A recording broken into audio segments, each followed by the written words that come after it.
Our keynote speaker today is Mary Brainerd. She is president and CEO of HealthPartners, which is the largest consumer-governed nonprofit healthcare organization in the nation. And I hasten to add, as you've already heard, that HealthPartners was a 2002 recipient of the Minnesota Business Ethics Award. You'll find a profile of Mary in your program brochure. It lists many outstanding achievements and honors that have been accorded to HealthPartners under her leadership. But please permit me to share with you a bit more about Mary and her passion for leadership and service that is so widely admired in Minnesota and in the Twin Cities. She's often cited for her remarkable work and dedication in healthcare and healthcare reform. In 2013, she was recognized nationally as one of the 100 most influential in healthcare by Modern Healthcare, one of the country's leading sources of healthcare business and policy news, research, and information. To underscore that point and more, former Minnesota Senator David Durenberger shared this comment about Mary with us. Mary Brainerd inherited a proud Minnesota healthcare system based on community stewardship and took it to a whole new level. Her willingness to invest her personal time and talents in an extraordinarily large number of business, nonprofit, and health initiatives has contributed in large part to the success of this community and health reform. As he said, Mary's leadership and business acumen is by no means confined to the healthcare arena. It's evident as well in her unwavering commitment to the community. And she cautioned me before we came up here that she does not enjoy long introductions, and so I'm going to skip all of the personal accolades because you see plenty of them in the brochure. But I do want to add just this one final comment because I think it's telling about Mary Brainerd and her leadership. This comes from one of Mary's managers at HealthPartners. She said, "Mary is thoughtful, a great listener, engaging, authentic, and focused on results. She's sincere in keeping our organization focused on those we serve. I learned something from her in each interaction. I'm proud to work with her and to support her." Mary, we're honored to have you with us today to celebrate the vital importance of values and ethics in our community. Would you please join me in welcoming Mary Brainerd?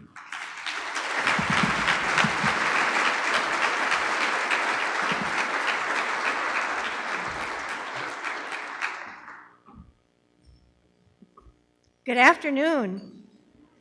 I'm really happy to be here and actually honored to be invited. So thank you for that. And I want to offer my congratulations to all of the organizations who are being recognized today. Now, I have to say on a personal note, my daughter just got engaged, and so now every venue I walk into has a whole new look of potential wedding reception. So I'm kind of distracted in walking in today. First, I'd like to let you know that sort of how I feel about this. It's an honor to be asked to make some remarks about ethics and integrity, but I also feel like no expert. I think ethics in our workplaces and integrity at work is a journey that we're all on together. And we're all here today because we care about honesty and fairness at work. But nobody has a corner on that. As I was leaving our building today, I ran into an individual where, we've had to make some judgment calls about do people get second chances, and what do you do when you're faced with the challenge of dealing with shades of gray, not just black and white issues? I think it's one thing to make the ethical decision when it's clear what that decision is, and it's another challenge altogether to try to figure out what is the ethical decision? What is it that I can do as a leader to try to do the right thing? So there are really two concepts that I want to weave together in what are hopefully relatively brief remarks. And that is ethics, which by and large incorporate externally imposed requirements and doing the right thing from the standpoint of others, and integrity, which are those internal principles that guide behavior. I love this quote because integrity is the one that speaks to me the most. And in an organization where there are 22,000 people, we can't just count on people following others' rules. We also have to count on individuals looking to themselves to do the right thing. And in the hundreds of thousands of decisions that people make every day that can either head us in the right direction or head us off track, really have to have that inside sense of doing what's right, doing what's fair, doing what's honest. So I love this, the courage to say no, the courage to face the truth, and the courage to do the right thing because it's right. So does this stuff really matter? Does it matter in our current environment? Well, of course, the answer is yes. And in many respects, I think it matters more now than ever before. Trust in our institutions is at an all-time low, whether it's Congress, our education system, business, healthcare, CEOs. We're ranked right down there with congressmen as among the least trusted profession that you could have, 9%. Think that we're honest and trustworthy. And I just took a minute to flip through the Wall Street Journal and the Minneapolis paper today, and these are just a few of the names that were called out as being under-investigated, accused of unethical behavior. So Shattuck School, Google, Credit Suisse, Madoff, Sallie Mae, the Archdiocese of St. Paul, and Medicare charging 90 people with fraud. So every single one of those covered just in one day's headlines. But when you ask people what do they want to see from business, this is a pretty telling little wordle, I think. Top of the list, integrity, right up there, ethical, honest. And so that's the opportunity that we have. That's what people want to see us bring to our communities, bring to our workforces, bring to our families, are those set of attributes. Now, I was curious because, as I'll mention in a minute, we're doing some work at HealthPartners to try to figure out what are the behaviors that bring our values to life. So I did a little bit of research on what are the behaviors that help people see honesty and integrity in actions. The first is open to feedback, taking responsibility, practices compassion and understanding, seeks advice, and I read into that actually listens, maybe more than talks, respects different views, keeps agreements, balances own needs with needs of others, and acts with integrity even when it's not convenient to do it. Those would be the kinds of things we do when we act with integrity. End result, earning trust and respect. Now I'm going to share a little bit of our HealthPartners journey, and I want to start by sharing the story that for me has been sort of a North Star story, the one I refer to, the example I look at when I'm faced with tough calls of my own. And for better or worse, I know my HealthPartners team could practically recite this story along with me because I tell it all the time. I tell it all the time because I think it's important for people to know this is what we want to be like when we make tough calls. So a number of years ago, I came to work one morning. I was still pretty new at HealthPartners, and a quick meeting was called, spur of the moment, not the most common thing in the world. I walked into the meeting room, and it was quiet, no joking around, no small talk occurring, just much more quiet than the usual environment. And the story that was laid on the table in pretty serious tones was this. We had recently come together with a large medical group, and the doctors in 3 specialty departments decided they wanted to take a look at whether they maybe hadn't billed Medicare enough. So they brought in an outside auditor, took a look at our billing practices, and the auditor came back and said, you know what, not only are you billing Medicare enough, you've been billing Medicare too much. That's bad news, Because when Medicare finds out you've been overbilling, they don't assume that you did it just in 3 specialty departments. They assume the whole medical group did it. They don't assume that you did it yesterday. They assume that you did it at least going back 3 years. And they don't assume that you did it by accident. They assume you did it deliberately to fraudulently get more money out of Medicare than you deserve to be paid. So by the time we had added up all those multipliers, times 3, times 3, times 3, our little department issue had become a $30 million issue. And at that time, that was bigger than the entire bottom line of the company for a year. So people started quickly putting well, we could do this or we could do that. And the ideas are some that you might expect. Well, if we overbilled there, maybe we underbilled somewhere else, we could do a mental offset. Or we were recently audited and we had a clean audit. They won't be back for a while. Maybe let's just change now. And when they come back, maybe they won't find it. And our then CEO, George Halverson, stopped the discussion. And this is where the story becomes a North Star for me. Because by then, my stomach was in knots.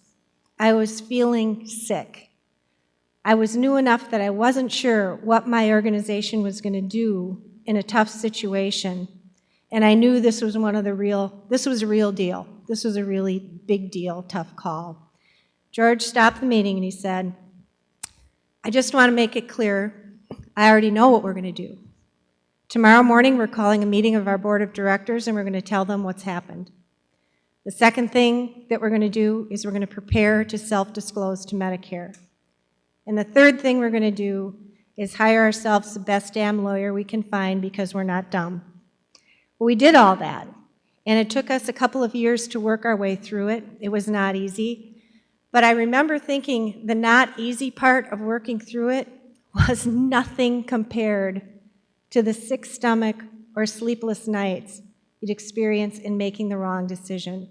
And from that I learned it's so important for leaders in organizations to make the right call, and not only make the right call, but to make it fast.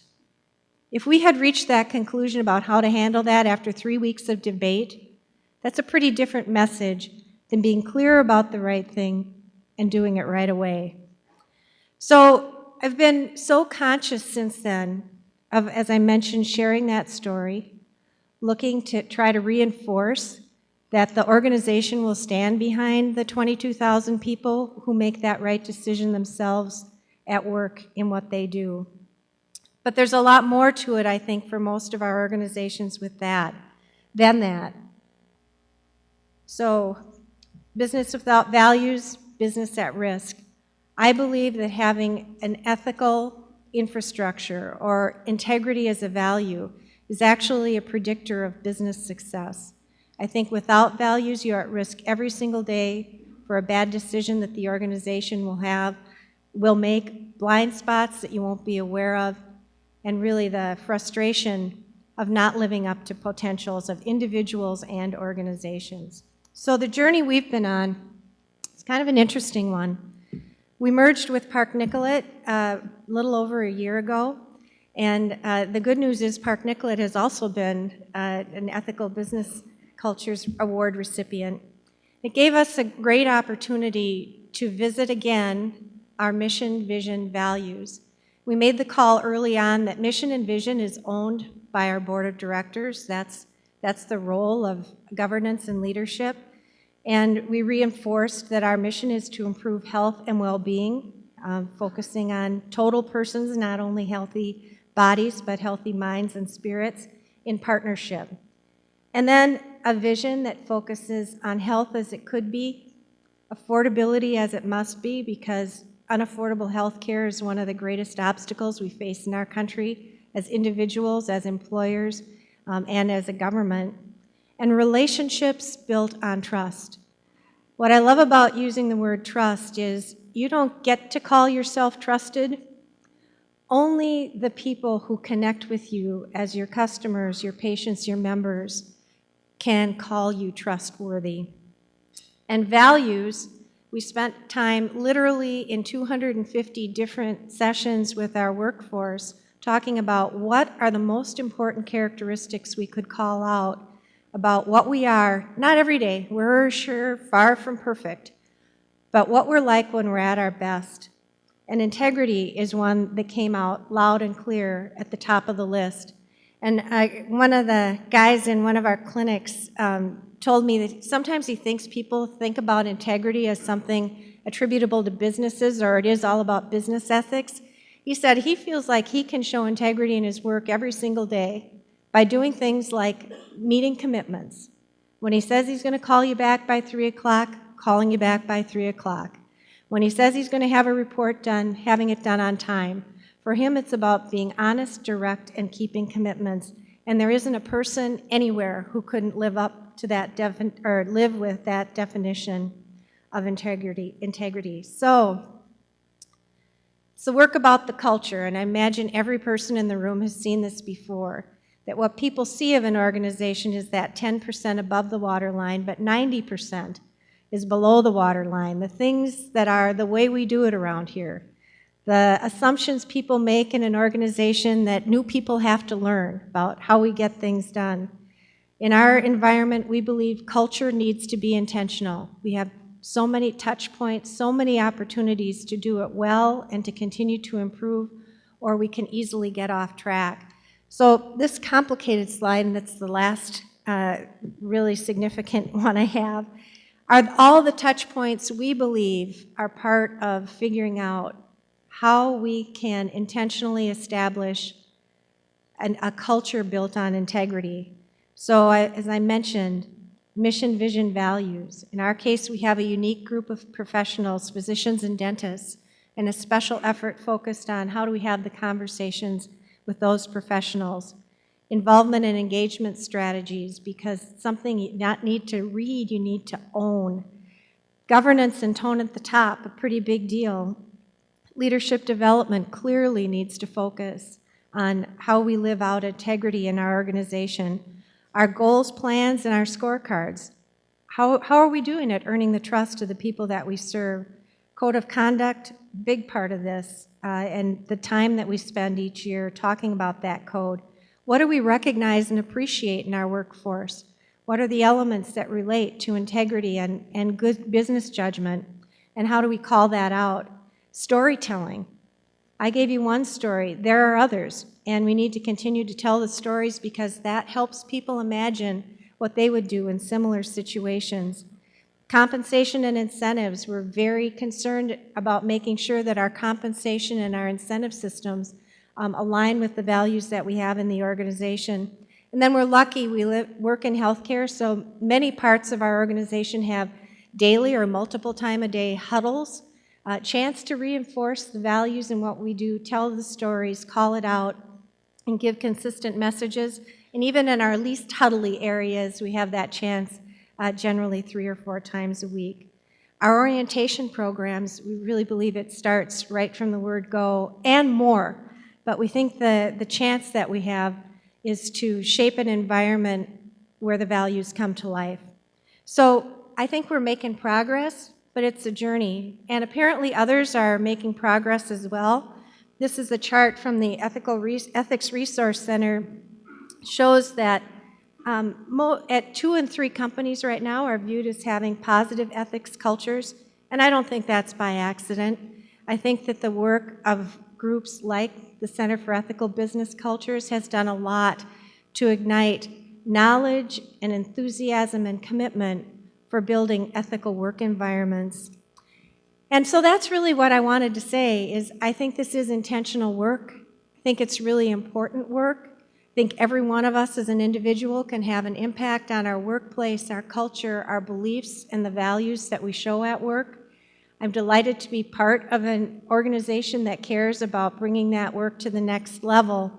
And in closing, so this one actually doesn't connect as clearly to integrity. I think it absolutely, though, connects to the power of human potential.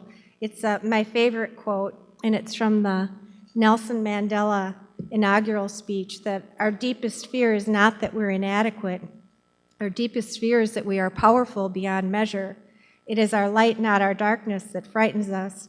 We ask ourselves, who am I to be brilliant, gorgeous, talented, and fabulous? Actually, who are you not to be? You are a child of God. Your playing small doesn't serve the world. There's nothing enlightened about shrinking so that other people won't feel insecure around you. We were born to make manifest the glory of God that's within us. It's not just in some of us, it's in everyone. And as we let our own light shine, we unconsciously give other people permission to do the same. And as we're liberated from our own fear, our presence automatically liberates others. And that's what bringing our best self, our integrity, our real connection with one another to work means to me. So thank you very much for letting me be part this afternoon.